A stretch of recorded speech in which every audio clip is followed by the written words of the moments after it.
श्रीचैतन्यनवोदितं स्थापितं येन भूतले स्वयं रूपः तदा मह्यं ददाति स्वपदान्तिकं वन्देऽहं श्रीगुरुः श्रीयुतापदकमलं श्रीगुरुं वैष्णवांश्च श्रीरूपं साग्रजातं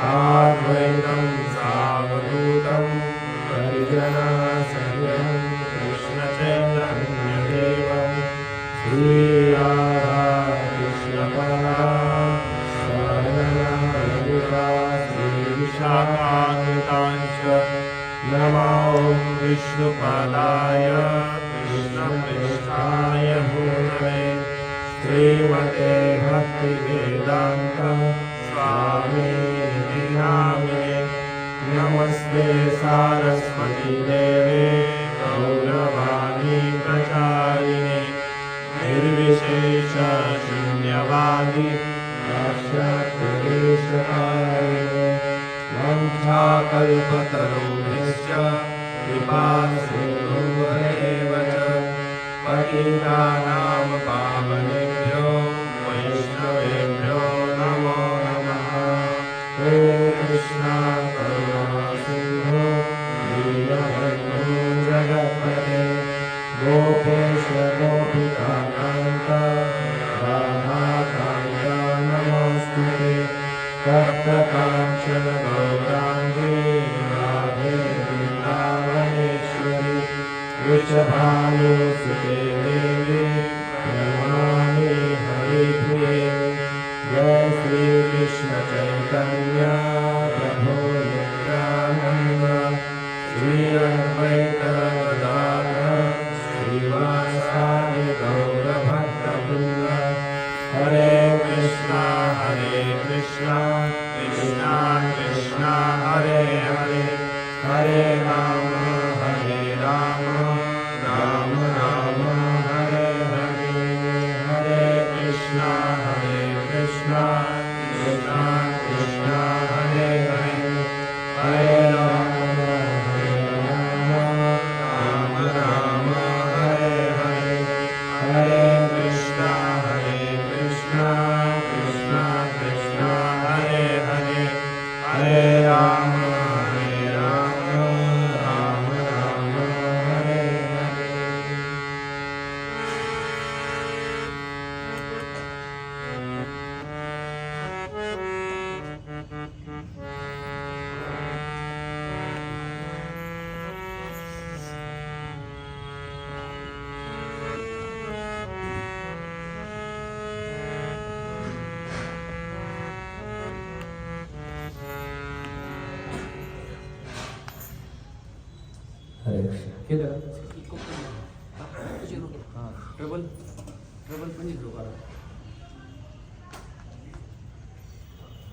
हरे कृष्ण ट्रबल झिरो करा ट्रबल झिरो करा बास पूर्ण वाढवा चांगला बास फुल केला। हरे कृष्ण हां ठीक आहे। हरे कृष्ण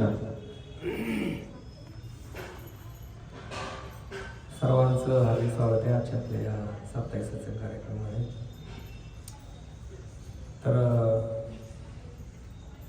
जन्माष्टमी शनिवार झाली ना मागच्या बरोबर जन्माष्टमीनंतरचा आपला पहिला कार्यक्रम आहे। तर सर्वांनी अतिशय उत्साहाने सेवेमध्ये सहभागी झाल्यामुळे आपला हा कार्यक्रम अतिशय सुंदरतेने पार पडला बरोबर ना होय की नाही। सगळ्याच गोष्टी एकदम व्यवस्थित होत्या फक्त संख्या थोडी कमी होती मागच्या वर्षीपेक्षा तिथं आपण कमी पडलो थोडंसं बरोबर हा, पण लोक सिलेक्टेड आली आणि महत्वाची लोक आली, सिन्सिअर लोक आली, नुसती जेवणारी लोक आली नाही. आणि पावसामुळे थोडस लोक कमी झाली, पण बाकी सगळ्या गोष्टी आपल्या एकदम व्यवस्थित झाल्या कार्यक्रमामध्ये. ठीक आहे, तर प्रवचनानंतर आपण चर्चा करू कार्यक्रमामध्ये कोणकोणत्या गोष्टी व्यवस्थित झाल्या, कोणकोणत्या त्रुटी दिसल्या, चुकीच्या झाल्या, त्या गोष्टी आपण चर्चा नंतर करू. तर एकूण सर्व कार्यक्रम चांगला झाला. तर सर्वांचं पुन्हा एकदा धन्यवाद. सर्वांनी एकत्र येऊन सुंदर रीतीने सेवा केल्यामुळं हा कार्यक्रम पार पडला. तर कोणी एकटा व्यक्ती हा कार्यक्रम नाही करू शकत, होय की नाही? एकटा वैष्णव, एकटा मूर्ख कार्यक्रम नाही करू शकत, होय की नाही? तुम्ही सर्व एकत्र आलात तरच हा कार्यक्रम होऊ शकतो. एकत्र येऊन प्रेमाने सेवा केली, आपली आपली जबाबदारीने, तर सेवा चांगली झाली तर कार्यक्रम पण चांगला होतो, दिसतो कार्यक्रम चांगला. तर सर्वांचा पुन्हा एकदा 3 वेळा धन्यवाद. हरी बोल, हरे कृष्ण. आपला हरी बोल करूया आपण. हरी बोल, हरी बोल. तर सर्वांचा धन्यवाद, चांगला कार्यक्रम पार पाडला. तर उद्या अतिशय महत्वाचा दिवस आहे, पण आज आपण तो साजरा करतो या ठिकाणी. कोणता दिवस आहे? राधाष्टमी, राधाराणीचा आविर्भाव दिवस आहे. तर जो कोणी भगवान श्रीकृष्णांच्या भक्तीमध्ये संलग्न झालेला आहे त्यासाठी हा उद्याचा दिवस खूप महत्वाचा दिवस आहे का? कृष्ण जन्माष्टमी जशी आपल्यासाठी महत्वाची आहे, तसं राधाष्टमी सुद्धा आपल्यासाठी खूप महत्वाची आहे. तर राधाराणीच्या कृपेशिवाय आपण भगवान श्रीकृष्णाची कृपा मिळवू शकत नाही. राधाराणीची कृपा खूप महत्वाची आहे. जसं गौरांग महाप्रभूंची कृपा पाहिजे असेल तर नित्यानंद प्रभूंची कृपा प्राप्त केली पाहिजे, तर मग गौरांग महाप्रभूंची कृपा मिळणार. आणि भगवान श्रीकृष्णाची कृपा मिळवायची असेल तर राधाराणीची कृपा मिळवली पाहिजे. पण या सर्वांची कृपा मिळवायची असेल तर आहे की नाही, परंपरेमधले जे भक्त आहेत त्यांची कृपा मिळवणं गरजेचं आहे, बरोबर? प्रभुपादांची कृपा मिळाली पाहिजे आपल्याला. प्रभुपादांची पण कृपा डायरेक्ट मिळणार आहे का आपल्याला? नाही मिळणार. मग प्रभुपादांचे शिष्य कोण आहेत? त्यांना आपल्याला प्रसन्न करावं लागेल, आहे की नाही? म्हणजे जे आता इस्कॉनमध्ये जे गुरुपदावरती त्यांना आपण प्रसन्न करायला शिकलं पाहिजे. गुरुना डायरेक्ट आपण प्रसन्न करू शकतो का? डायरेक्ट लोकांना महाराज सेवा मिळते करा आपल्याला, डायरेक्ट जे पदा महाराज सेवा मिळते आपल्याला करायला राधा महाराज मिळते का? नाही मिळत. मग कोणाची मिळते? त्यांचे प्रतिनिधी जो कोणी असतील त्यांना आपण काय केलं पाहिजे? संतुष्ट केलं पाहिजे. ते जे सांगतायत ते आपण फॉलो केलं पाहिजे, मग कृपा मिळते, होय की नाही? आता वाईमध्ये कार्यक्रम सुरू झालाय, डायरेक्ट कोण लोकांना महाराजांना जे पताका महाराजांना भेटलेले हातवरती करा.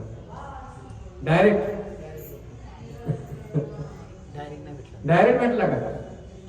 कार्यक्रमाच्या आधी इथं वाईमध्ये कार्यक्रम सुरू व्हायच्या आधी मग मी तेच विचारतो. दीक्षा झाल्यानंतर सगळेच भेटले की. मी पण भेटलो नाही राधा महाराजांना डायरेक्ट. कोणाला भेटलो मी? पहिल्यांदा भगवत हातात आली, नंतर मग भक्त रघुपती प्रभू, सचिसूत्र आमच्या वेळेला प्रचार करा साजरे द्यायचे, त्यांना आम्ही भेटलो, बरोबर? मग त्यांच्याकडून मार्गदर्शन घेऊन मग हळूहळू प्रवचना सत्संगात आल्यानंतर मग 5-6 वर्षानंतर दीक्षेसाठी नाव गेले. तर गुरु सुद्धा भेटतात ना ते आपल्यासारख्या हरिभक्तांच्या संपर्कात आल्यानंतर. त्याच्यामुळे हरिभक्तांचा संघ खूप महत्वाचा आहे. राधाराणीची कृपा पण डायरेक्ट आपल्याला मिळणार नाही. राधाराणी कोण आहे, काय आहे, कृष्ण कोण आहे, काय तरी कळलं आपल्याला सत्संगात आल्यानंतर कळलं, होय की नाही? असं कळलं का काय आपल्याला? नाही, आणि कळणार पण नाही कधी असं. तर म्हणून सत्संग खूप महत्वाचा आहे. आणि राधाराणीची कृपा असेल, नित्यानंदची कृपा असेल, गौरांगाची कृपा असेल, तर ही कृपा मिळवण्यासाठी हरिभक्तांचा आश्रय घेणं खूप गरजेचं आहे.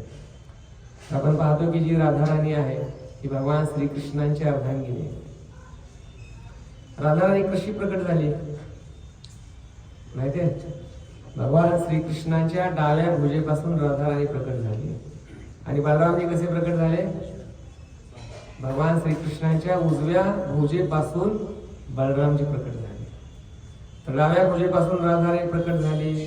ललिता, विशाखा, नंतर अष्टसखी, नंतर मंजिरी, अशा सर्व गोपी या डाव्या भुजेपासून प्रकट झालेल्या आहेत. आणि उजव्या बाजूपासून बलरामजी प्रकट झालेले आहेत. तर भगवान श्रीकृष्ण हे स्वयंरूप आहेत. मूळ पुरुष जे आहेत हे भगवान श्रीकृष्ण आहेत आणि स्वयंरूपापासून मग बलरामजी आणि राधाराणी प्रकट होतात. मग पुढं प्राभव प्रकाश, वैभव प्रकाश ही रूपे येतात. प्राभव प्रकाशामध्ये भगवंताची सर्व द्विभुज रूप असतात आणि वैभव प्रकाशामध्ये भगवंताची चतुर्भुज विष्णू रूप येतात. वासुदेव, संकर्षण, प्रद्युम्न. वैभव प्रकाशापासून पुढं प्राभव विलास, वैभव विलास ही रूप येतात. ही सगळी चतुर्भुज विष्णू रूप असतात. त्यानंतर भगवंताचे 6 मुख्य अवतार, पुरुष अवतार, गुण अवतार, लीला अवतार, शक्तिवश अवतार, मनवंतर अवतार, युग अवतार आणि कोणता राहिला? युग अवतार. पुरुष अवतार, गुण अवतार, लीला अवतार, मनवंतर अवतार, युग अवतार, शक्तिवश अवतार, हे 6 अवतार आहेत. आणि त्याच्यानंतर हे परत संश रूप येतात. परत ही सर्व चतुर्भुज विष्णू रूप असतात.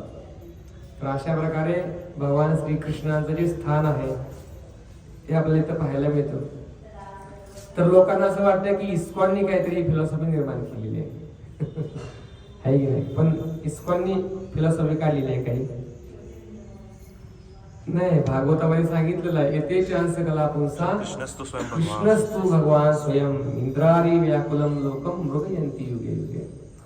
व्यासदेवांचे वडील पराशर मुनी यांनी सांगितलेलं भागवतामध्ये काय सांगितलेलं आहे? येते चांस कला पुंसा कृष्णस्तु भगवान स्वयं. स्वयं भगवान कोण आहे? श्रीकृष्ण आहेत. आणि भगवान श्रीकृष्णांच्या पासून येणारे हे सर्व कला आणि विस्तार आहेत. त्याच्यामुळे मूळ रूप कोण आहे? भगवान श्रीकृष्ण आहे. आणि अशा श्रीकृष्णांच्या पासून ही राधाराणी काय झालेली आहे? प्रकट झालेली आहे. हे गोलोक वृंदावनामध्ये प्रकट झालेलं रूप आहे राधाराणीचं. आणि हीच राधाराणी या भौम वृंदावनामध्ये कशी प्रकट झाली? तर राधाराणी कोणाची कन्या आहे? वृषभानु महाराज आणि कीर्तिदा माता यांची कन्या आहे. लक्षात. तर वृषभानु महाराज हे मागच्या जन्मामध्ये चंद्रकांत नावाचे राजा होते आणि कीर्तिदा माता ही कलावती नावाची गोपी होती. या दोघांनी कठोर तपस्या करून वरदान प्राप्त केलं की आम्हाला लक्ष्मी देवी सारखी सुंदर कन्या प्राप्त हो. हा, शिवजींची तपस्या केली का? हा. आणि मग आता लक्ष्मी देवी प्रसन्न झाली आणि म्हटली की माझ्यासारखी कन्या प्रकट होणं म्हणजे मला स्वतःलाच यावं लागेल. आणि म्हणून कोण आलं? राधाराणी. तर बरेच वर्ष वृषभानु महाराजांना पण काय पुत्ररत्न प्राप्त झालेलं होतं. आणि मग आपण पाहतो की ज्यावेळी वृषभानु महाराज, आता त्यांचं वृषभानु नाव काय माहिती? हा, वृषभ म्हणजे काय? बैल. बैलांच्यावरती खूप प्रेम होतं त्यांचं. नंदबाबांच्याकडं गायी होत्या, पण वृषभानु महाराजांकडे काय होतं? बैल होते. गायी पण होते, असं नाही की गायी नव्हत्या, पण खूप मात्रेमध्ये बैल होते. असं म्हटलं जातं की नंदबाबांच्या पेक्षाही जास्त ऐश्वर हे वृषभानु महाराजांचं होतं. 11 लाख गायी होत्या वृषभानु महाराजांच्याकडे आणि 9 लाख गायी होते नंदबाबांच्याकडे. सांगा कोण श्रीमंत जास्त? वृषभानु महाराज. आणि वृषभानु महाराजांना बैलांचं पालन करण्यासाठी खूप आवडायचं. जास्ती बैल त्यांच्याकडे, म्हणून त्याचं नाव वृषभानु असं पडलं होतं. आणि कीर्तिदा नाव का पडलं? कीर्तिदा मातेचं कीर्तिदा म्हणजे काय? कीर्ती प्रदान करणारी. राधाराणींनी भगवान श्रीकृष्णांची कीर्ती वाढवली आणि राधाराणीची कीर्ती कोणी वाढवली? कीर्तिदा मातेने वाढवली, म्हणून तिचं नाव आहे कीर्तिदा. तर असे वृषभानु महाराज यमुनेवरती स्नान करण्यासाठी गेले होते आणि गेलेले असताना पहिली डुबकी मारतात, दुसरी मारतात आणि तिसरी डुबकी मारल्यानंतर त्यांच्या हाताला काय होतं? एक सोनेरी पाकळ्यांचं कमळ त्याचा स्पर्श होतो. आणि हे कमळ केवढं असतं? 1000 पाकळ्यांचं सोनेरी कमळ असतं. आणि त्या कमळाच्या मध्यभागी आतमध्ये एक सुंदर छोटीशी सुवर्ण रंगाची बालिका नंदबाबांना दिसते. आणि नंदबाबांनी त्या बालिकेचं दर्शन केल्याबरोबर नंदबाबा त्या ठिकाणी भांगूर होतात. भावाबरोबर नृत्य करू लागतात, डोळ्यावर अश्रुधारा वाहू लागतात आणि जसा स्पर्श करतात त्या बालिकेला तसं ते मूर्छित पडतात. तर बघा कधी कधी लोक म्हणतात ना, प्रभूजी काल कृष्ण स्वप्नात आले, काल राधाराणी स्वप्नात आली. पण राधाराणी आली की सिनेमातील नटी आली काय माहिती. तर बघा भगवान श्रीकृष्ण स्वप्नामध्ये आले, राधाराणी स्वप्नामध्ये आली, तर ही लक्षणं प्रकट झाली पाहिजेत. कोणती लक्षणं प्रकट झाली पाहिजेत? कृष्ण स्वप्नामध्ये आले, विठ्ठल स्वप्नामध्ये आले, राम स्वप्नामध्ये आले, तर काय झालं पाहिजे?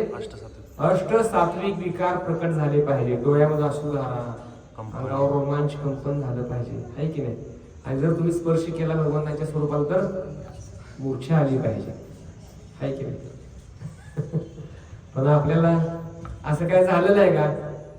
बऱ्याच वेळा आपल्या स्वप्नामध्ये येतात ना, आहे की नाही? पण असं काय घडलं असलं तर स्वीकार करा की खरोखर भगवान स्वप्नामध्ये आले, नाहीतर मग ते खरं रूप भगवानाचं नाही हे गृहीत धरायचं. तर वृषभानू महाराजांनी राधाराणी स्पर्श केल्याबरोबर मूर्छित पडले. काही वेळानंतर शुद्धीवरती आले आणि एवढी सुंदर बालिका बघितली. पण काय झालं, बालिका एवढी सुंदर होती, इतकी देखणी होती, पण एक समस्या होती बालिकेची. काय? ती डोळे उघडत नव्हती. नंदबाबाने त्या बालिकेला घरी घेऊन आले. कीर्तिदा मातेने पाहिलं, कीर्तिदा माता पण खूप आनंदित झाली, ती पण भावपूर झाली, नृत्य करू लागली, अंगावर तिच्या रोमांच वगैरे आले, डोळ्यातून अश्रू वाहू लागले. पण नंतर त्यांच्या लक्षात आले की अरे बालिका ही आंधळी, त्याच्यामुळे खूप दुःखी कशी झाली. एका सोन्याच्या पाळण्यामध्ये या बालिकेला ठेवलं. ठेवल्यानंतर आनंद झाला होता, पण मनापासून आनंद झालेला नव्हता. आणि मग बऱ्याच दिवसांचा काळ गेल्यानंतर हा प्रसंग आहे रावळ गावामधला. रावळाचं गाव बरसाला आहे, बरोबर? आपण यात्रेला गेलो बरसाला, पाहिलं सर्वांनी. रावळ पण पाहिलं. रावळ हे राधाराणीचं जन्मगाव आहे. रावळ हे राधाराणीचं जन्मगाव.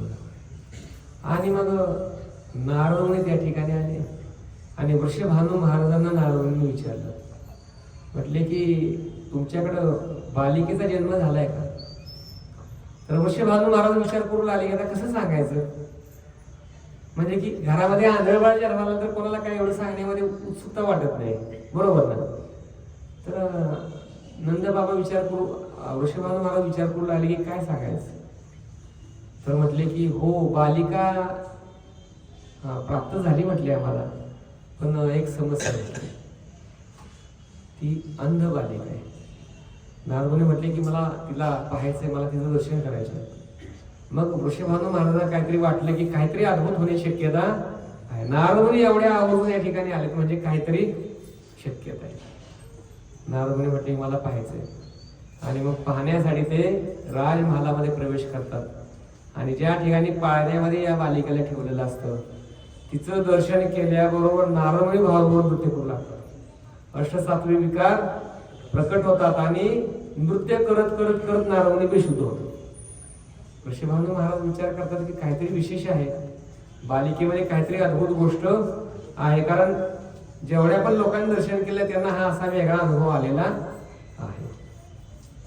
नारदमुनी शुद्धीवर आले आणि आल्यानंतर वृषभानू महाराज म्हटले की मुनीजी काय तुम्ही अद्भुत पाहिले या बालिकेमध्ये असं. तर मग नारदमुनी म्हटले की ही बालिका साधारण बालिका नाही. वृषभानू महाराज म्हटले की बालिका साधारण नाही ठीक आहे, पण ती आंधळी आहे ना, त्याच्यामुळे आम्ही खूप निराश आहे म्हटले. नारदमुनी म्हटले काळजी करू नका, एका मोठ्या उत्सवाचं आयोजन करा आणि या उत्सवामध्ये आमंत्रित करा. कोणाला? नंदबाबांना, यशोदा मातेला आमंत्रित करा. त्यांना आमंत्रित केले की त्यांच्याबरोबर काय होणार आहे, त्यांचा गोपाळ पण या ठिकाणी येणार. तर तुम्ही फक्त त्यांना आमंत्रित करा, मोठा उत्सव साजरा करा, बालिकेचा जन्मोत्सव, नामकरण संस्कार साजरा करा म्हटले कार्यक्रम. पण आमंत्रण महत्वाचं नंदबाबा यशोदा मातेला द्या. आणि मग वृषभानू महाराजांनी मोठा कार्यक्रमाचं आयोजन केलं रावळमध्ये. संपूर्ण त्यांच्या राज्यामध्ये त्यांनी तोरणं, पताका, केळीची झाडं, नारळाच्या फांद्या लावून सगळं राज्य त्यांनी काय केलं, त्यांचं सुशोभित केलं. आणि आमंत्रण पाठवलं कोणाला? नंद बाबा आणि यशोदा मातेला. आणि आमंत्रण पाठवल्यानंतर मोठा कार्यक्रम त्या ठिकाणी सुरू झाला. आणि या कार्यक्रमामध्ये नंद बाबा यशोदा माता आले आणि त्याच्यासोबत त्यांचा कन्हैया लहानपण आला. आणि मग नंद बाबा यशोदा माता वृषभानु महाराज कीर्तिदा माता बसून एका ठिकाणी गप्पा मारत होते आणि कार्यक्रमाची चर्चा करत होते. यांच्या गप्पा सुरू झाल्यानंतर गोपाळ कृष्ण रांगत रांगत रांगत रांगत कुठे गेले? ज्या ठिकाणी राधा राणीला ठेवलेलं आहे त्या ठिकाणी गेले. आणि त्या सोन्याच्या पाळणे दोरी खाली जमिनीवर लोंबत होते. गेले रांगत रांगत आणि त्याने त्या दोरीला असं पकडलं. दोरीला पकडून उभे राहिले आणि पाळण्यामध्ये आतमध्ये असं डुंकून पाहिलं. पाळणावरून डुंकून पाहिल्याबरोबर काय झालं? काय झालं? ज्या राधाराणींनी डोळे उघडले नव्हते ना त्या राधाराणींनी पटकन असे डोळे उघडले. डोळे उघडले आणि भगवान श्रीकृष्णाचं सुंदर दर्शन केलं. आणि नंद बाबा यशोदा माता पाहण्यासाठी आले की गोपाळ कुठे गेलाय? तर गोपाळ कुठे गेलेला आहे? त्याची जी नित्य अर्धांगिनी आहे तिला पाहण्यासाठी गेलेले आहे. आणि मग नंद बाबा यशोदा माता जाऊन धावत पळत त्या पाळण्यामध्ये पाहतात तर त्यांना पण अतिशय आनंद होतो. एवढी सुंदर बालिका जन्माला आलेली आहे इकडं. आणि वृषभानु महाराजांनी कीर्तिदा मातेला समजते की राधाराणीने डोळे उघडले. डोळे उघडल्यानंतर मात्र यांचा आनंद गगनात मावनासा झाला. तर बघा आपण या ठिकाणी पाहतो राधाराणी या जगामध्ये प्रकट झाली आणि पहिलं दर्शन कोणाचं केलं? राधाराणीने भगवान श्रीकृष्णाने केलं. तर राधाराणी आपल्याला काय शिकवते? या जगामध्ये जन्माला आल्यानंतर पहिलं दर्शन कोणाचं करायचं? भगवान श्रीकृष्णाचं करायचं. पण आताची बालकं पहिलं दर्शन कोणाचं करतायत? पहिलं दर्शन यायचं ते गर्भामध्ये शिकते सगळं. मोबाईल आहे की नाही? सगळे प्रॉब्लेम बघा तुम्ही मोबाईल लहान मुलांच्याकडे द्या, सगळे प्रॉब्लेम सॉल्व्ह करतायत. ते करतायत का? करतायत की नाही? सगळे प्रॉब्लेम सॉल्व्ह करतात का? कारण ते गर्भामध्ये सगळं त्यांनी बघितलेलं आहे. तुमच्यापेक्षा ऍडव्हान्स मेमरी त्याची झालेली आहे. आणि मोबाईल हातामध्ये दिला नाही ना तर ते कधीच गप्प बसणार नाही. आहे की नाही? तर अशी ही वस्तू आहे जी आपल्या सर्वांच्या हातामध्ये आलेली आहे. आपलं सर्वांचं परम दुर्भाग्य आहे की अशी वस्तू आपल्या हातामध्ये आलेली आहे. याच्यामुळं आपलं आध्यात्मिक जीवन याने काय केलेलं आहे? तसं पाहिलं तर आध्यात्मिक जीवन उद्ध्वस्त करण्यासाठी हा मोबाईल खऱ्या अर्थानं आलेला आहे. आलं लक्षात? तर बघा तुम्ही युट्यूब ओपन केलं की आपल्याला जे बघायचं असते ते आपण पाहतोच. पण त्याच्याशिवाय आपण आपल्याला जे बघायचं नसते ते पण पाहतो. आणि बघा तुम्ही ते असं वरवर करत राहतो ना आपण. त्याचा एंड कधी आलाय का? तुम्ही दिवसभर जरी करत असला असं दिवसभर, मला असं वाटतं की एक वेळेस समुद्राचा एंड येईल, विहिरीचा तलावाचा एंड लागेल, परंतु या मोबाईलच्या रीलचा एंड मला नाही वाटत लागेल. लागेल का? अरे कदाचित तुम्ही नेटवर्क मधील लोक आहेत. आहे नाही? समुद्राचा एक वेळ एंड लागेल पण मोबाईलच्या रीलचा एंड लागेल असं मला वाटत. लागलाय कोणाला सांग, हात वरती करा. लागला असं पारितोषिक मिळालं प्रवचनानंतर. तर अशी वस्तू आपल्या हातामध्ये आलेली आहे. त्याच्यामुळे ही अतिशय घातक आहे. सर्वांनी मला पण आशीर्वाद द्या, आपण सर्वजण या मोबाईल पासून सुरक्षित राहू सगळ्यांनी. आहे की नाही? तर राधाराणींनी या जगामध्ये आली आणि पहिलं मुख कोणाचं पाहिलं? गोपाळ कृष्णाचं पाहिलं. तर ही राधाराणी आपल्याला शिकवते. म्हणून बघा आपण झोपेतून उठल्याबरोबर सकाळी काय केलं पाहिजे? भगवान श्रीकृष्णाचं सुंदर रूप आपण पाहिलं पाहिजे. मोबाईलची पण सवय असली तर काय हरकत नाही, पण मोबाईलमध्ये आपल्या डिस्प्लेवरती राधाकृष्णाला ठेवा. आहे की नाही? राधाकृष्णाला ठेवलं तर मोबाईल बघितलं तरी काय अडचण नाही. आहे की नाही? बघितलं तरी काय अडचण नाही. राधाकृष्णांचं काय करा, काय म्हणतात त्याला? वॉलपेपर. तर सुंदर दर्शन तुम्हाला सकाळी उठले पण त्यांचं होऊ शकतं. आहे की नाही? तर आमचे एक प्रभूजी एक सुंदर कथा सांगत होते त्यांच्या जीवनामध्ये. तर ते म्हटले की एक दिवस मी वृंदावनामध्ये गेलो होतो म्हटले भक्तिशास्त्राची परिषद घेण्यासाठी. आणि गेलेलो असताना म्हटले की एका ब्रजवासीच्या घरामध्ये माझी राहायची व्यवस्था झाली होती आणि अतिशय कृष्ण भावनावर असं हे कुटुंब होतं, ब्रजवासी कुटुंब. आणि म्हटले की मी सकाळी उठलो होतो आणि परीक्षेचा थोडा अभ्यास करत होतो आणि अभ्यास करत असताना त्या घरामधल्या छोट्या 2 मुली माझ्या खोलीमध्ये आल्या, माझ्याकडे बघून हसल्या आणि गाभाऱ्यामध्ये गेल्या.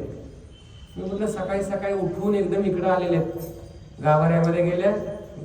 गर्भगृहाचा दरवाजा असा उघडला आणि भगवान श्रीकृष्णांचं राधाराणीचं सुंदर दर्शन केलं आणि पडदा बंद करून निघून गेले. आणि प्रभूजींना खूप आश्चर्य वाटले की काय चांगले संस्कार दिले. उठल्या उठल्या लहान मुलांना प्रशिक्षण दिलेलं आहे काय की पहिलं दर्शन कोणाचं करायचं, उठल्याबरोबर राधाकृष्णाचं करायचं, होय की नाही. तर एवढं सुंदर प्रशिक्षण दिलेलं पाहून प्रभूजींना खूप आनंद वाटला. आणि मग त्यांची परीक्षा वगैरे झाली आणि पुन्हा 10 वर्षानंतर हे प्रभूजी वृंदावनामध्ये भागवत कथा करण्यासाठी गेले आणि जवळजवळ हजारो लोकांचा समुदाय होता आणि जवळजवळ 6-7 दिवस भागवत कथा होती. आणि ही कथा पूर्ण झाल्यानंतर शेवटी एक तरुणी आपल्या हातावर एक छोटं बाळ घेऊन या प्रभूजींना भेटायला आली.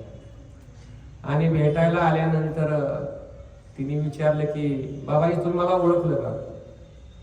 तर ते म्हटले की नाही बाळा ओळखलं मी तुला. तर मग तिने आपली ओळख सांगितली. म्हटले की 10 वर्षापूर्वी तुम्ही वृंदावनामध्ये आला होता आणि ब्रजवासीच्या घरी राहिला होता. ते घर आमचं होतं. आणि मग त्यांनी बारकाईने पाहिलं तरी पण त्यांनी ओळखलं नाही, कारण लहान बालिका होती, ती मोठी झाली होती, तिचा विवाह झाला होता.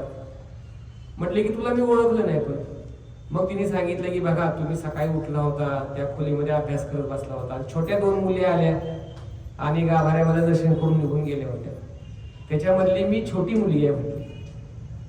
असं म्हटल्यानंतर मग त्यांनी ओळखलं की हा तू ती छोटी मुलगी आहे, वा वा वा.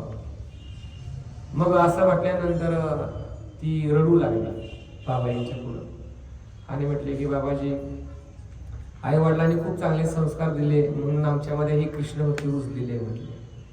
पण मला मिळालेला जो पती आहे तो पती मात्र कृष्ण भक्त नाही. घरचे संस्कार पण एवढे काही चांगले नाही, त्याच्यामुळे आम्हाला घरामध्ये राधाकृष्णांची मूर्ती स्थापना करता आलेली नाही, गर्भगृह नाही आणि उठल्या उठल्या राधाकृष्णाचं दर्शन पण आम्ही करू शकत नाही. मग बाबाजी म्हटले की मग तू आता दर्शन कसं करतेस, तू रोज दर्शन कसं करते. तर तिने आपल्या गळ्यामध्ये एक लॉकेट ठेवलं होतं. त्या लॉकेटमध्ये तिने राधाकृष्ण ठेवले होते. तिने त्या बाबाजीला दाखवले, म्हटले की हे बघा हे माझे राधाकृष्ण आहेत. उठल्याबरोबर मी ह्यांचं दर्शन करते आणि मग घरच्या कार्याला सुरुवात करते. तर बाबाजींच्या पण डोळ्यातून अश्रुधारा वाहू लागले. तर ब्रजवासियांच्या हृदयामध्ये भगवत प्रेम भगवत भक्ती ही कशी रुजलेली असते हे आपल्याला इथं पाहायला मिळतं. तर असं म्हटलं जातं की वृंदावनामध्ये कावळा सुद्धा ओरडतो ना, काव काव काव काव, तर तो पण राधाकृष्णांचं सुंदर गुणगान करत असतो. काय म्हटलं, वृंदावनातला कावळा काव काव काव ओरडतो, तो पण राधाकृष्णांचं गीत गातो असं म्हटलं जातं. असं म्हटलं जातं म्हणजे की खरोखर तसं आहे. वृंदावनामधील प्रत्येक जीव, किडा मुंगी डुक्कर असेल, गाढव असेल, मांजर असेल, बैल असेल, हे सर्व प्राणी भगवान श्रीकृष्णांची अतिशय प्रेमी भक्त आहेत. ते त्या शरीरामध्ये असले तरी, म्हणजे कावळा जरी ओरडू लागला ना तरी पण तो भगवानाचं सुंदर गीत गात असतो. पण इकडे या भौतिक जगामध्ये आपल्याकडे वाईमध्ये सुंदर कोकिळा जरी चांगली गात असेल ना तरी पण तिचं जी गाणं आहे की नाही, ती गाणं भगवानाच्या प्रसन्नासाठी नाही. ती का ओरडते, आज मला खायला कुठं मिळेल, माझा जो जोडीदार आहे तो कुठं गेलेला आहे की नाही.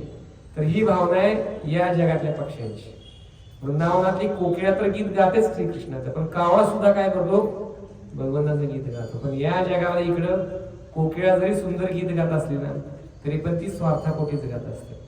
तर म्हणून अशी ही वृंदावनाची महिमा आहे. ब्रजवासियांच्या हृदयामध्ये भगवत भक्ती जी आहे की नाही ही स्पॉन्टेनियस आहे. स्पॉन्टेनियस म्हणजे की रागानुगा भक्ती जी आहे की नाही की त्यांच्या हृदयामध्ये मूळची स्थापित केलेली आहे. त्यांना भक्ती डेव्हलप करावी लागत नाही, रिलीज करावी लागत, रिव्हील करावी लागत नाही. आलं लक्षात. पण आपल्याला मात्र 16 माळा जप करा, कंठीमाळा गळ्यात घाला, चारनिवांचं पालन करा, सत्संगावर निमित्तपणे या. मग हळूहळू हळूहळू आपल्याला भगवंताच्या प्रती ओढ निर्माण होते. पण ब्रजवासियांचं असं नाही. ब्रजवासियांच्या हृदयामध्ये मूळचीच भक्ती काय आहे, दडलेली आहे. तर असं हे या कुटुंबावरून पाहायला मिळालं आपल्याला. तर या बाबाजींना पण शिकायला मिळालं. झोपेतून उठल्याबरोबर काय केलं पाहिजे, पहिलं दर्शन आपण राधाकृष्णांचं केलं पाहिजे. तर या प्रकारे आपण पाहतो की राधा राणी आपल्याला या सर्व गोष्टी शिकवते. तर या जगावरती जन्माला आली आणि आल्याबरोबर पहिलं दर्शन राधाराणी कोणाचं केलेलं आहे, भगवान श्रीकृष्णांचं केलेलं आहे. तर राधाराणीची महिमा शास्त्रांमध्ये खूप ठिकाणी वर्णन केलेले आहे. आपण पाहतो की राधाराणी ज्यावेळी प्रकट झाल्यानंतर भगवान श्रीकृष्णांच्या मध्ये, सर्व गोपींच्या मध्ये अशा सुंदर सुंदर लीला सुरू झाल्या, होय की नाही. आणि या सुंदर लीला सुरू झाल्यानंतर आपण पाहतो की एकदा काय झालं, तर भगवान श्रीकृष्ण राधाराणीकडे गेले, सर्व गोपींकडे गेले आणि गेल्यानंतर त्यांना म्हटले की तुमच्या शरीरावरती एवढे सर्व आभूषण आहेत, ही सर्व आभूषण आम्हाला द्या. तर गोपींनी विचारलं की तुम्हाला कशासाठी पाहिजे आभूषण. तर हे सर्व गोप म्हटले की आम्हाला या सर्व गायी आणि वासरांना ही आभूषण घालायचे. तर सर्व गोपी म्हटल्या की हा काय वेडसरपणा आहे, माणसाच्या अंगावर घालण्यासाठी आभूषण असतात की गायी वासरांच्या अंगावरती घालण्यासाठी असतात. तर गोपी म्हटले की आम्ही तुम्हाला काही आभूषण देणार. मग भगवान श्रीकृष्ण अतिशय निराश झाले. निराश होऊन कुठे गेले, यशोदा मातेकडे गेले आणि यशोदा मातेला म्हटले की मैया मैया तुझ्या कानामधले ही सर्व आभूषण दे आम्हाला. तर यशोदा माता म्हटले की कशासाठी पाहिजे. तर कृष्ण म्हटले की या सर्व गायी वासरांना घालण्यासाठी. यशोदा माता म्हटली की आपल्या 9 लाख गायी आहेत आणि यांच्या अंगा खांद्यावर तू कधी घालणार हे आभूषण. मग कृष्ण म्हटले की ठीक आहे, एवढी जर आभूषणं नसतील तर ठराविक आभूषणे दे. हे आभूषण आम्ही काय करू, जमिनीमध्ये लावू आणि त्याची शेती करू आणि त्याच्यापासून जी आभूषण येतील ते आम्ही काय करू, गाय वासरांच्या अंगावर घालू. आता मात्र यशोदा मातेने डोक्याला हात लावला. यशोदा माता पण विचार करू लागली, म्हटली की आता काय करायचं या बाळाला. पण यशोदा मातेचं खूप प्रेम होतं श्रीकृष्णाच्यावर. यशोदा मातेने घरामध्ये सर्व आभूषण, मोती, हिरे, माणिक सर्व दिले श्रीकृष्णाच्याकडे, बलराम यांच्याकडे. आणि यांनी घेतले आणि घेऊन त्यांनी काय केलं, यमुनेच्या किनाऱ्यावर जमिनीमध्ये हे सर्व मोती लावले. मोती लावले, हिरे, माणिक, मोती याची शेती सुरू केली. रोज पाणी घालायला लागले त्याला. पाणी घालू लागल्यानंतर ना हळूहळू हळू आश्चर्यकारक गोष्ट काय झाली, तर जे मोती त्यांनी लावले होते, हिरे माणिक मोती, त्याची हळूहळू रोप उगवून आली. आहे की नाही आश्चर्यकारक गोष्ट. रोप उगवून आली. रोप उगवून आल्यानंतर या रोपट्यांना हळूहळू काय झालं, मोती पण लागले.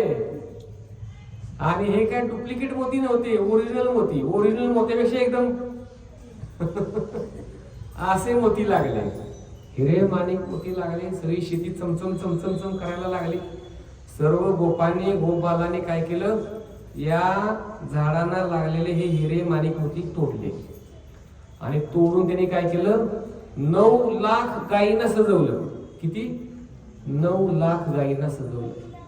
आणि बातमी पोहोचली कोणाकडं, राधाराणीकडं, गोपींच्याकडं. अरे बापरे, म्हटलं हा काय प्रकार आहे. 9 लाख गायींच्या अंगावरती एवढी आभूषणं कुठून आली, ही सगळी आभूषणं. मग बातमी त्यांना कळली की ह्यांनी यमुनेच्या किनाऱ्यावर काय केलं होतं, हे सगळे मोती लावले होते. पाणी घालून त्याची झाडं आली आणि त्याचे मोती लावले.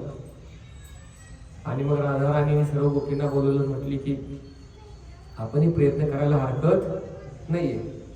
मग गोपींनी काय केलं, आपल्या संपूर्ण अंगावरची सर्व आभूषणं काढली, सर्व मोती काढले आणि यमुनेच्या किनाऱ्यावर शेती करायला सुरुवात केली.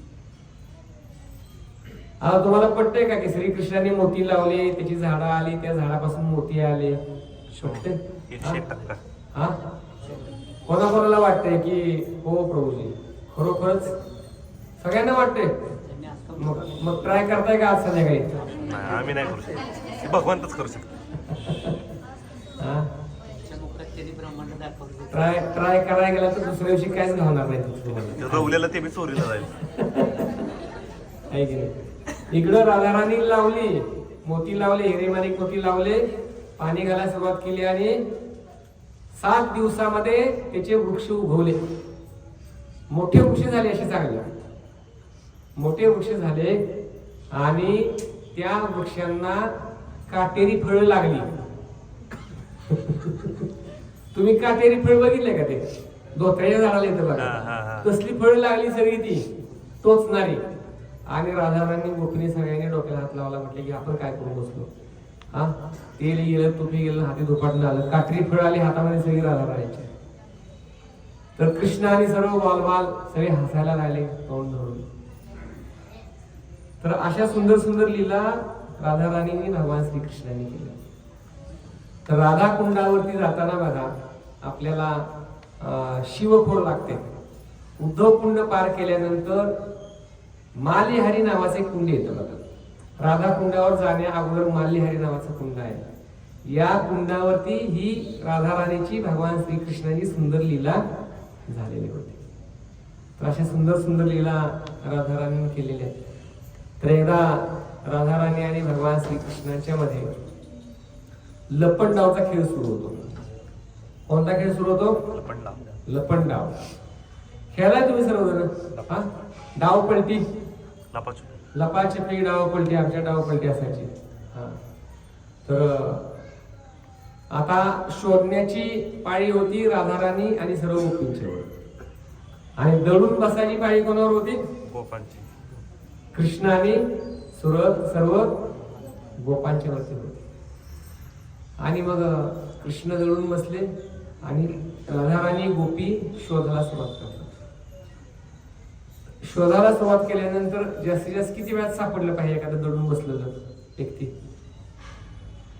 हा, 10 मिनिटं, 15 मिनिटं, अर्धा तास, 1 तास, 1.5 तास, 2 तास, खूप झाले 2 तास, आहे की नाही? 2 तास झाल्यानंतर पण सापडत नाही म्हटल्यानंतर ही सिरियस गोष्ट आहे. आता राधाराणी सर्व गोपी हुडकायला सुरुवात करतात, पण सूर्य मावळायला गेला. लीला सुरू कधी झालेली आहे? सूर्य उगवताना. सूर्य मावळतीला निघाला, अजून पण सापडत नाहीत. राधाराणी सर्व गोपी आश्चर्य व्यक्त करू लागले, म्हटले की अजून पण सापडत नाहीत म्हणजे की काय आता दुसरा काय मार्ग नाही. राधाराणी सर्व गोपींना सांगितलं, काय? जा म्हटले मृदंग आणि करताल घेऊन या. मृदंग करताल घेऊन या आणि काय करा? हा, हरे कृष्ण कृष्ण कृष्ण हरे हरे, हरे राम राम राम हरे हरे, हरे कृष्ण कृष्ण हरे हरे, हरे राम राम राम हरे हरे. असं हरे कृष्ण महामंत्राचं कीर्तन सुरू केलं. आणि कीर्तन सुरू केल्यानंतर आश्चर्यकारक गोष्ट घडली. काही क्षणामध्येच कृष्ण एका कुंजामध्ये राधाराणीला सापडले. आणि कृष्ण म्हटले की नाही नाही, हे चिटिंग केलं तुम्ही आमच्या बरोबर. हरे कृष्ण महामंत्राने शोधण्याचा विधी हा नाही म्हटले, आपलं काय ठरलं नव्हतं. राधाराणी म्हटले की खूप काळ दडलेल्या व्यक्तीला जर शोधायचं असेल की नाही तर केवळ एकच मार्ग आहे. तो कुठला? हरे कृष्ण महामंत्राचा मार्ग आहे. त्या हरे कृष्ण महामंत्र जर आपण गायन कीर्तन करू लागलो तर भगवंत जास्त काय कुठेही दडून बसू शकत नाही. कृष्ण कुठे दडून बसले सांगा? आता प्रत्येकाच्या हृदयामध्ये दडलेले आहेत, आहे का? दडलेत ना, आहे की नाही? अशा दडलेल्या कृष्णाला जर बाहेर काढायचं काय करावं लागेल?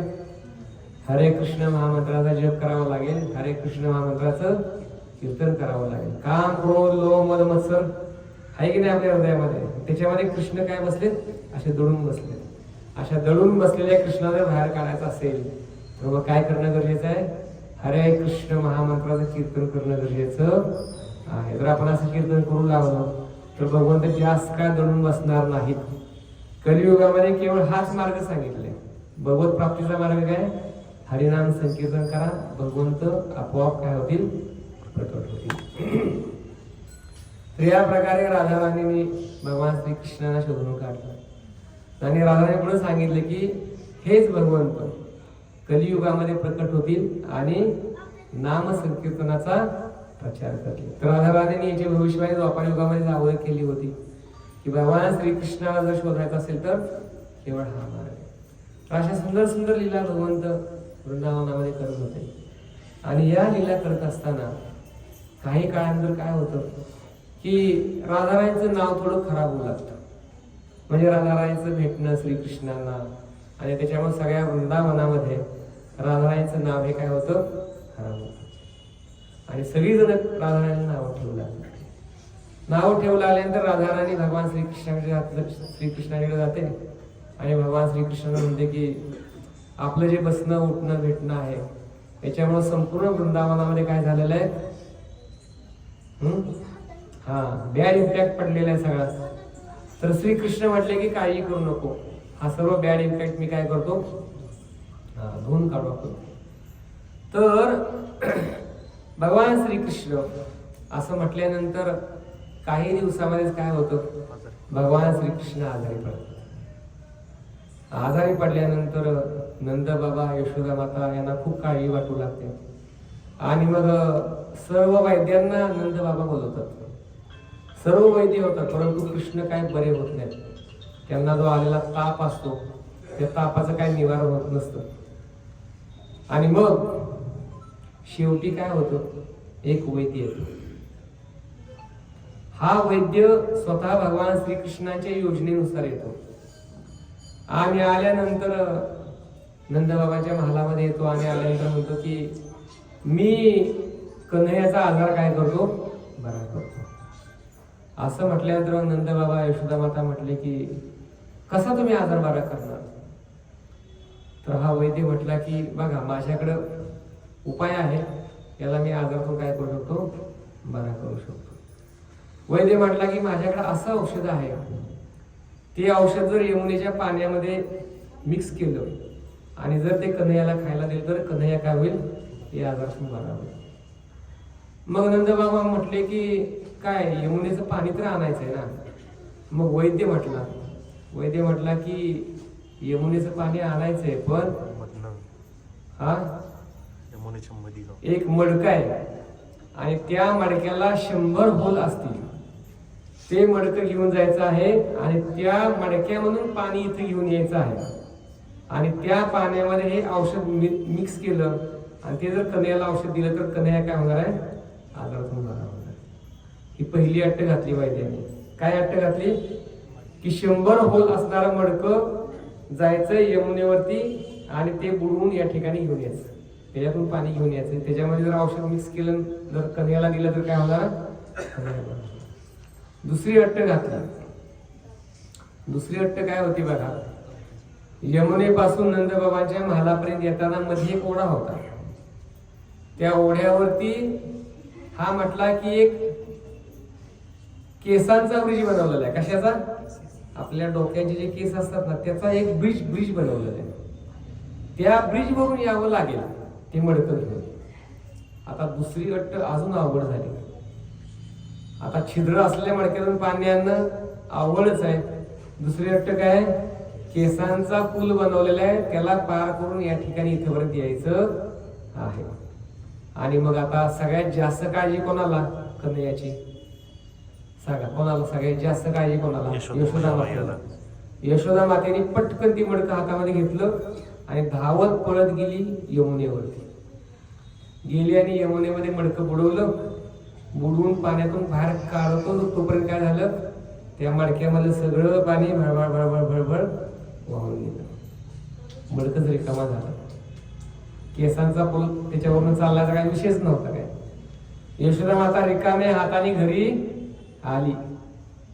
रिकाम्या हाताने घरी आल्यानंतर नंदबाबांना आता काळजी वाटू लागली की यशोदा याच्यामध्ये यशस्वी झालेली नाही.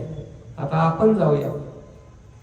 नंदबाबांनी मडकं हातामध्ये घेतलं, गेली यमुनेमध्ये, पाण्याने ते भरलं आणि भरून बाहेर काढेपर्यंत काय झालं, सगळं पाणी त्या मडक्यावरून भरभर भरभर भर झालं. दोघांचा प्रयत्न अयशस्वी झाला. आता सर्व गोपांनी विचार केला की आपण प्रयत्न करू. सर्व गोप मित्र भगवान श्रीकृष्णांचे सगळ्यांनी प्रयत्न केला. सगळेजण अपयशी झाले. पाणी कोणी भरू शकलं नाही त्या मडक्यामध्ये. नंतरनी आता सर्व गोपींनी प्रयत्न करायला सुरुवात केली. सर्व गोपी आल्या, त्या गोपींनी ते मडकं घेतलं, यमुनेमध्ये गेल्या, मडकं बुडवलं, पण सगळं पाणी मडक्यामधून बाहेर. राधाराणीच्या सासू आणि नणंद दोघींनी पण प्रयत्न केला बरं का. त्या पण थांबल्या. जटीला कुटीला माहित नाही, जटीला कुटीला यांनी जास्त नाव खराब केलं होतं राधाराणीचं. जटीला कुटीला असं वाटलं की आम्ही याच्यामध्ये यशस्वी होऊ. त्या गेल्या मडकं घेऊन, त्याही त्याच्यामध्ये अपयशी झाले. वृंदावनामधील प्रत्येक व्यक्तीने हा प्रयत्न केला आणि सगळेजण अपयशी झाले. आणि केवळ एकच व्यक्ती राहिली. कोण राहिली? राधाराणी. एकच व्यक्ती राहिली आणि ती होती राधाराणी. आणि मग आता राधाराणीकडे हे मडकं दिलं गेलं आणि राधाराणी मडकं घेऊन यमुनेवरती गेली. सगळं वृंदावन राधाराणीच्या मागे. आता खरंच ही मडक्यामध्ये पाणी आणणार का म्हणून बघायला सगळी. जटीला कुटीला तर हौसनी बघायला एकदम. आणि मग गेली सगळी.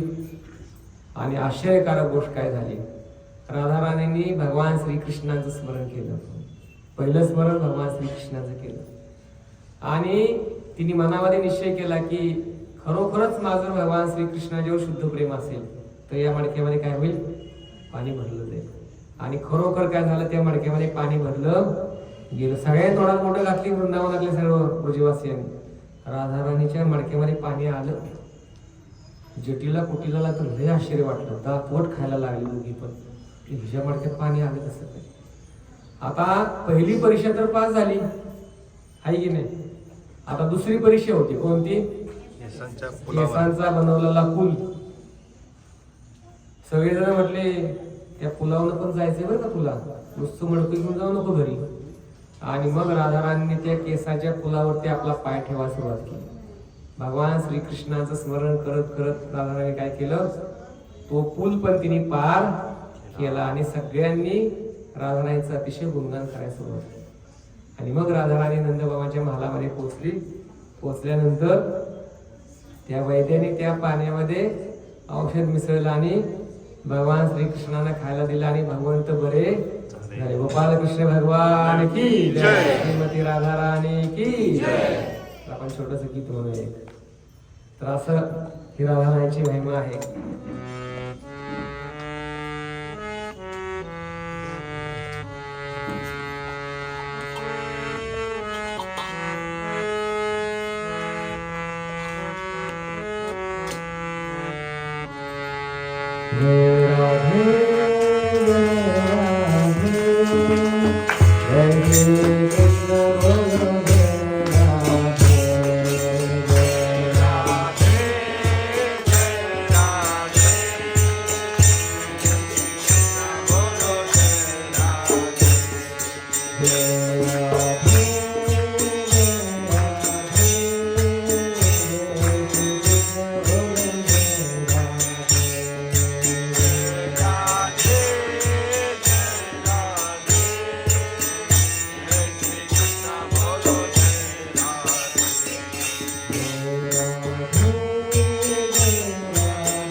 राधाराणीची जी महिमा आहे ती भगवान श्रीकृष्णांनी या ठिकाणी काय केली, वृद्धिंगत केली. तर बऱ्याच वेळा लोकांना असं वाटतं की राधाराणीचं आणि श्रीकृष्णांचं जे प्रेम आहे ना, लव्हिंग अफेअर्स, तर हे अफेअर या जगात मुलं मुली जसं करतात ना तशाच प्रकारचं आहे असं वाटतं. पण अशा प्रकारचं आहे का हे? हा, तर लोक आपण पाहतो की नक्कल करतात, आहे की नाही. आता नवरात्रोत्सव होईल, गणपती उठले की नवरात्रोत्सव सुरू होईल आणि नवरात्रोत्सवामध्ये दुर्गा देवीच्या समोर मोठा राऊंड भरवतील लोक, टिपऱ्यांचा. हा, मुलं मुली एकत्र येतात आणि टिपऱ्यांचा खेळ खेळतात, दांडिया खेळ, बरोबर. पण भगवान श्रीकृष्णांनी केलेली जी रासलीला आहे, ही रासलीला या दांडिया रास सारखी नाही, हे आपण ध्यानात ठेवलं पाहिजे. भगवान श्रीकृष्णांनी केलेला जो रास आहे की नाही, तो किती वेळ चालला होता माहितीये? ब्रह्माची एक रात्र. ब्रह्मदेवांची एक रात्र. ब्रह्मदेवांची एक रात्र केवढी माहितीये? केवढी आहे? हा, 4 युग आहेत, बरोबर. सत्य, त्रेता, द्वापार, कली, ही 4 युग आहेत बघा, होय की नाही. ही 4 युग आहेत. ही 4 युग 1000 वेळा फिरल्यानंतर ब्रह्मदेवांचा एक दिवस होतो आणि ही 4 युग 1000 वेळा फिरल्यानंतर ब्रह्मदेवांची एक रात्र होते. आता या युगाचा कालावधी माहितीये का? कलियुगाचा कालावधी किती आहे? 4,32,000 वर्षांचा. त्यानंतर द्वापार युगाचा कालावधी आहे 8,64,000 वर्षांचा. त्रेतायुगाचा त्याचे डबल आहे 12 लाख आणि सत्ययुगाचा त्याचे डबल आहे. हा, तर अशी ही 4 युग 1000 वेळा फिरल्यानंतर ब्रह्मदेवाची एक रात्र होते. एवढा वेळ श्रीकृष्णांनी रासलीला खेळलेली होती. आपण करू शकतो का हे? मग हा मूर्खपणा बंद केला पाहिजे की नाही आपण? हा, असला मूर्खपणा आपण करायचा नाही. भगवान श्रीकृष्णांची नक्कल आपण करू शकत नाही. भगवान श्रीकृष्णांचं शरीर हे आपल्या शरीरासारखं नाही. आलं लक्षात? सच्चित आनंदमयी शरीर आहे. गोपींचं शरीर पण सच्चिदानंदमयी आहे आणि तेच केवळ हे कृत्य असं करू शकतात. व्यासदेव सांगतात भागवतामध्ये, जर एखाद्या व्यक्तीने, प्रामाणिक व्यक्तीच्या मुखातून भगवानाच्या रासलीला श्रवण केल्या तर व्यक्ती काम जीवनावर विजय मिळवू शकतो. ही महिमा आहे रासलीलेची. आलं लक्षात? त्याच्यामुळं आपण राधा कृष्णांच्या गोप गोपींच्या लीलांची नक्कल करू शकत नाही, हे आपण समजून घेतलं पाहिजे. एकदा सर्व गोपींना यमुना नदी पार करायची होती. यमुनेला मोठा महापूर आला होता. सर्व गोपी भगवान श्रीकृष्णाच्याकडे गेले आणि भगवान श्रीकृष्णाने म्हटले की भगवंता, आम्हाला ही यमुना नदी पार करायची. तर भगवान म्हटले की जा, म्हटले यमुनेच्या किनाऱ्यावर आणि यमुनेला म्हणा कृष्ण ब्रह्मचर्य असतील तर आम्हाला वाढदिवस. काय म्हटले? कृष्ण ब्रह्मचर्य असतील तर तो आम्हाला वाढदिवस. सगळ्या गोपींना आश्चर्य वाटलं, कृष्ण आणि ब्रह्मचारी. पण गोपींना माहित होतं, गोपींना माहित होतं. गोपी गेले यमुनेच्या किनाऱ्यावर आणि म्हटल्या यमुनेला, काय, जर कृष्ण ब्रह्मचारी असतील तर तू आम्हाला वाढदिवस. यमुना एका क्षणामध्ये दुभंगली आणि सर्व गोपींना यमुना पार करण्यासाठी यमुनेने रस्ता दिला. आहे की नाही? तर यावरून काय समजतं आपल्याला? काय समजतं? तुकाराम महाराज एक अभंग आहे, भोगुनिया 16 सहस्त्रनारी तरीही श्रीकृष्ण ब्रह्मचारी. हा, म्हणजे की भगवान श्रीकृष्ण हे असं व्यक्तिमत्व आहे, हे आत्माराम आहे, आत्मतृप्त आहे. त्यांना कोणाच्याही उपभोगाची आवश्यकता नाही. रासलीलेमध्ये सर्व गोपींना अहंकार झाला. भगवान श्रीकृष्ण केवळ आमच्यावर नृत्य करतात. भगवंत एका क्षणामध्ये त्या रासलीमधून अप्रकट झाले, निघून गेले. भगवंतांना कोणाच्याही कोणापासूनही आनंद प्राप्त करण्याची आवश्यकता नाही. तर म्हणून भगवान श्रीकृष्णांनी केलेली जी रासलीला आहे, ही रासलीला साधारण रासलीला नाही, हे आपण याच्यामधून समजून घेतलं पाहिजे. नाहीतर मग आपण जर तशी नक्कल करायला गेलो तर मग आपल्याला त्याचा परिणाम पण तसाच भोगावा लागेल. तर म्हणून आपण नक्कल न करता भगवान श्रीकृष्णांच्या राधाराणीच्या सेवेमध्ये काय झालं पाहिजे? संलग्न झालं पाहिजे आणि मग त्याद्वारे आपल्याला काय होऊ शकतं, कृपा प्राप्त होऊ शकते. तर एकदा काय झालं, एकदा भगवान श्रीकृष्णाच्याकडं भिक्षुक लोकांची रांग लागली होती आणि भिक्षुक लोकांची रांग लागलेली असताना त्या रांगेमध्ये एक भिक्षुक असा होता की त्याच्याकडे पात्रच नव्हतं. सगळ्या भिक्षुक लोकांनी सोबत आपल्या पात्र घेऊन आली होती.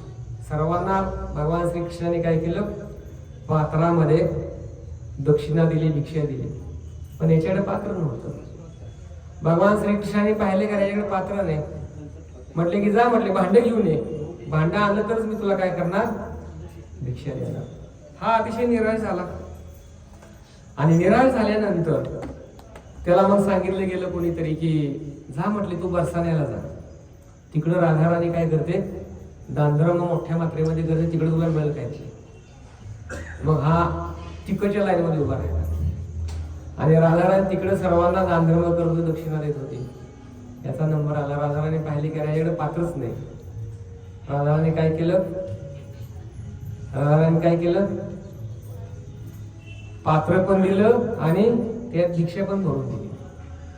तर राधाराणी अशी कृपाळू आणि दयाळू अवतार आहे भगवंताचा की पात्र अपात्र ना देखी स्थानास्थान. आलं लक्षात. तर राधाराणी ही इतकी कृपाळू आहे की ती तुमच्याकडे पात्र आहे की नाही ते पण पाहणार नाही. आपण असे दरिद्री लोक आहे का दरिद्री, तुम्हाला वाटते का? म्हणजे मी तरी आहे बाबा, तुम्ही आहे की नाही मला माहिती नाही. सॉरी तुम्हाला कोणाला मी म्हटलं. तुम्ही जोपर्यंत स्वतःला सिद्ध करत नाही मी दरिद्री आहे तोपर्यंत राधाची कृपा होणार नाही. तर बघा आपल्याकडे पण आपलं पात्र आहे का पात्र? पात्र कुठलं आहे? हे हृदयाचं पात्र आहे ना. कृपा कुठे येते? या हृदयामध्ये येते. आता हे जे पात्र आपलं आहे की नाही, हे पात्र कसलं पात्र आहे? हा हे पात्र आहे, त्याला होल आहेत 6 आणि ते मोठे मोठे होल आहेत. आता एवढं मोठं पात्र दिलं समजा तुम्हाला आणि त्याला इकडे एक डोबळा, इकडे एक डोबळा, इकडे एक डोबळा, खाली 4 डोबळा असतात. तर त्या डोळ्यात किती राहतील दागिने, सोन्याच्या मोहरा किती राहतील? काय राहणार नाही, सगळं घरमिळून खाली येणार. आपण पण अशीच नालायक आहे सगळे.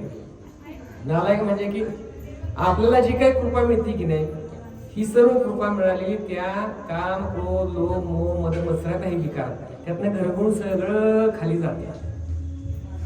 त्याच्यामुळं आपल्याला किती जरी कृपा मिळाली ना तरी आपलं पात्र ती रिकामच राहते. पण राधाराणी हे असं व्यक्तिमत्व आहे.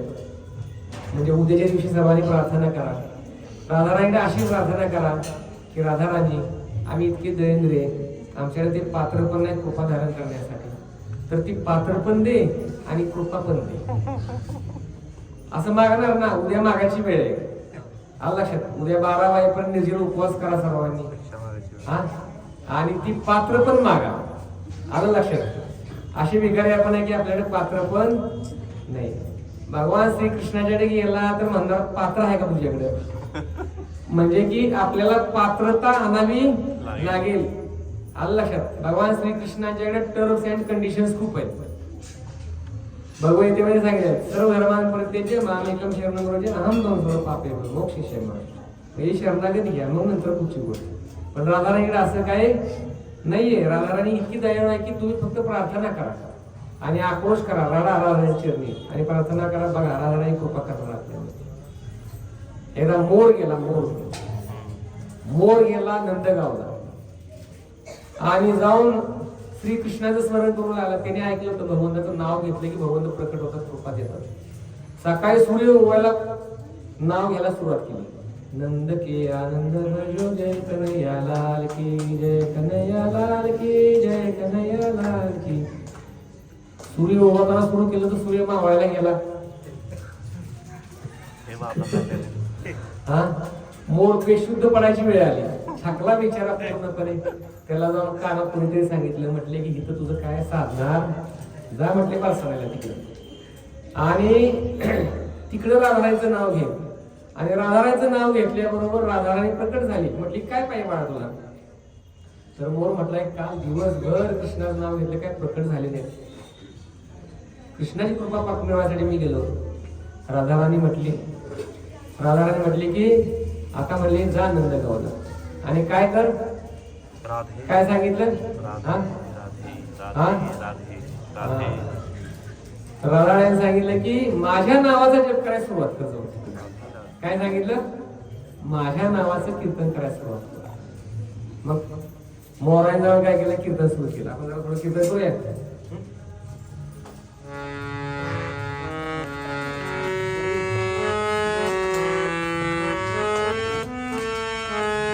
तर राधाराणीच्या नावाने सुरुवात केली. राधे गोपाल रघुनाथी राधे.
आणि राधा राणीचं नाव घेतल्याबरोबर बघा काय झालं, रा आणि धे, बरोबर असे दोन शब्द आहेत. बरोबर, रा आणि धे म्हणेपर्यंत भगवान श्रीकृष्ण त्या ठिकाणी प्रकट झालेले होते.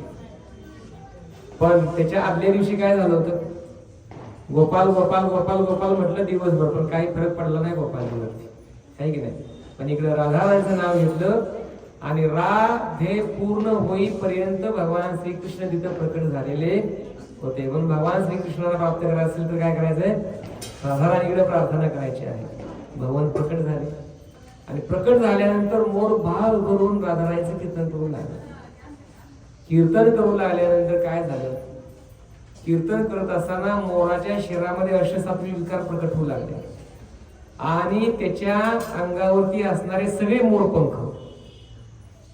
मोरपंख झडून गेले आणि नृत्य करत करत करत करत शेवटी हा मोर काय झाला, बेशुद्ध पडला. काय झालं, मोर बेशुद्ध पडला. मोर बेशुद्ध पडल्यानंतर भगवान श्रीकृष्ण इतके प्रसन्न झाले त्या मोरावरती. त्याच्या शरीरामधली मोराची पंख झडली होती ना, त्याच्यामधलं एक मोर पंख उचललं आणि भगवंताने आपल्या डोक्यामध्ये घातलं.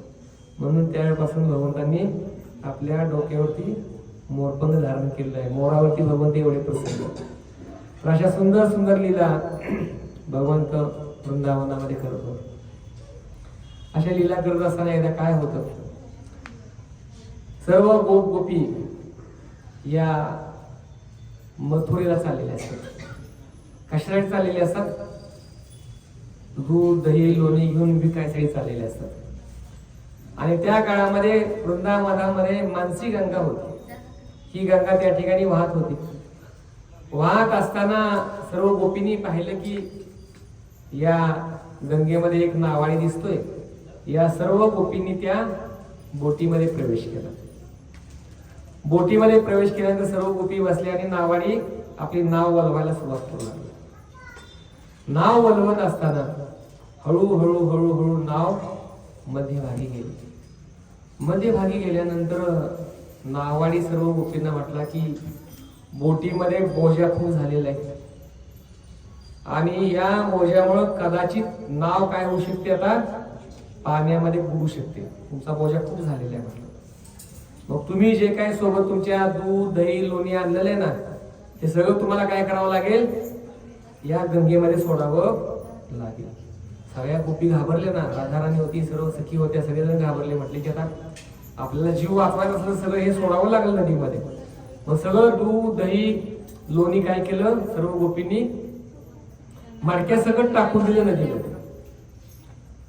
सगळं टाकल्यानंतर मग नाव हळूहळू हळूहळू पुढे जायला लागलं. आणि नावाडी म्हटला की अजून पण बोटीमध्ये ओझं खूप झालेलं आहे. आता सर्व गोपी म्हटल्या की आता कशाचं ओझं झालेलं आहे जास्त.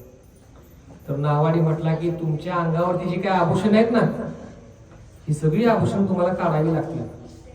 आभूषण काढली तर बोट थोडी हलकी होईल, नाहीतर बोट काय होणार आहे, पाण्यामध्ये बुडून जाणार आहे.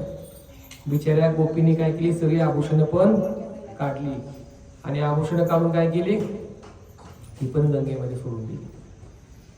आता नाव हळूहळू पुढे जाऊ लागली आणि नावाने परत नाव थांबवली.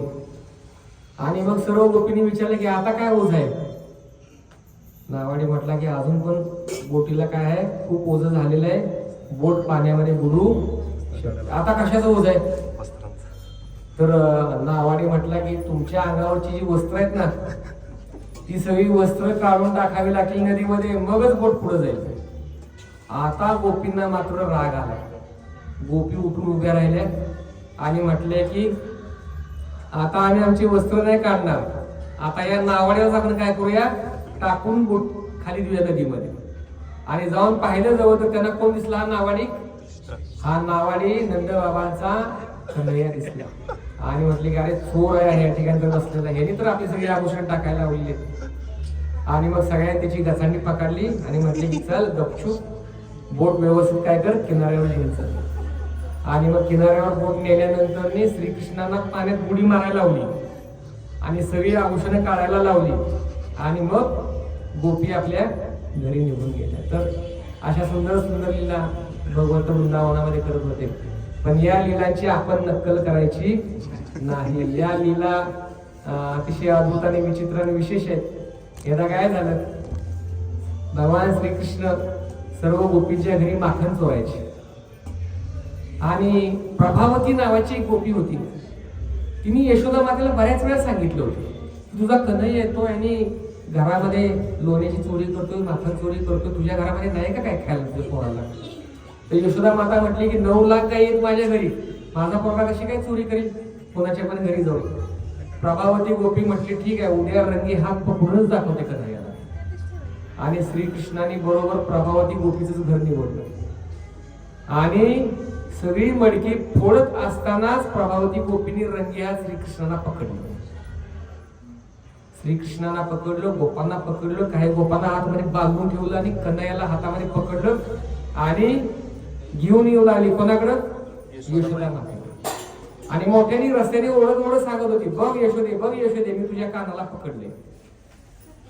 आणि हातामध्ये एका काठी, एका हातामध्ये कन्हैया घेऊन ती यशोदा मातेच्या महालासमोर पोहोचली आणि मोठ्याने ओढून सांगू लागली, यशोदे यशोदे यशोदे, ये बघ बघ बघ म्हटली, बघ तुझा कन्हैया, बघ रंग्यात पकडलेला आहे. आणि यशोदा माता आली आणि बारकाईने बघू लागली. आणि काय बघू लागली ती? कोण आहे हा पोरगा? ही तर म्हणती कन्हैयाला पकडले, पण हिच्या हातावर तर हिचाच पोरगा दिसतोय म्हटली. काय झालं? प्रभावती गोपीच्या हातामध्ये तिचाच पोरगा यशोदा मातेला दिसायला लागला. यशोदा माता म्हटली की अगं प्रभावती, तुझं डोकं बिकं काय फिरलंय की काय? म्हटली हातामध्ये बघ ना कोणाचा पोरगा आहे. आणि प्रभावती गोपीने बघितलं तर प्रभावती गोपीला तिचाच पोरगा दिसलं आणि तिचं डोकं गरगरायला लागलं. विचार करू लागली की अरे मी तर कन्हैयाला पकडलो, तर ही तर माझा पोरगा कसा काय आला?